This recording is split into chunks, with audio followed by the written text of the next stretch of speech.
അർജുൻ നായകനായ ബ്ലാസ്റ്റ് ചിത്രത്തിന്റെ 4 ദിവസത്തെ world wide box office collection report ഇപ്പോൾ പുറത്തു വന്നിരിക്കുകയാണ്. ചിത്രം 4 ദിവസം കൊണ്ട് വേൾഡ് വൈഡ് 22.65 കോടിയാണ് നേടിയത്.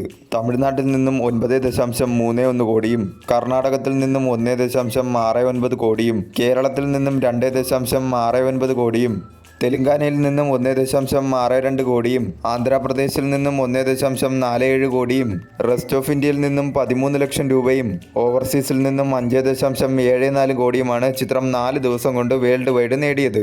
18 കോടിയാണ് ചിത്രത്തിന്റെ ബഡ്ജറ്റ്. എല്ലാ മേഖലയിൽ നിന്നും ചിത്രത്തിന് ഒരു പോസിറ്റീവ് റെസ്പോൺസ് ആയതുകൊണ്ട് തന്നെ മികച്ച രീതിയിലുള്ള കളക്ഷനുമായി ചിത്രം മുന്നേറിക്കൊണ്ടിരിക്കുകയാണ്. ആദ്യ ദിനം മുതൽ തന്നെ ചിത്രത്തിന് കേരളത്തിൽ നിന്നും തമിഴ്നാട്ടിൽ നിന്നും മികച്ച രീതിയിലുള്ള പോസിറ്റീവ് റെസ്പോൺസ് ആണ് ലഭിക്കുന്നത്. ആദ്യ ദിനത്തിൽ കിട്ടിയതിനേക്കാൾ മികച്ച രീതിയിലുള്ള കളക്ഷനാണ് ചിത്രത്തിന് 4ാം ദിനം എത്തുമ്പോഴത്തേക്കും കേരളത്തിൽ നിന്നും തമിഴ്നാട്ടിൽ നിന്നും ചിത്രത്തിന് ലഭിക്കുന്നത്. ഒരുപാട് നാൾക്ക് ശേഷമാണ് അർജുൻ നായകനായ ഒരു ചിത്രത്തിന് വലിയ രീതിയിലുള്ള ഒരു പോസിറ്റീവ് റെസ്പോൺസ് കിട്ടുന്നത്.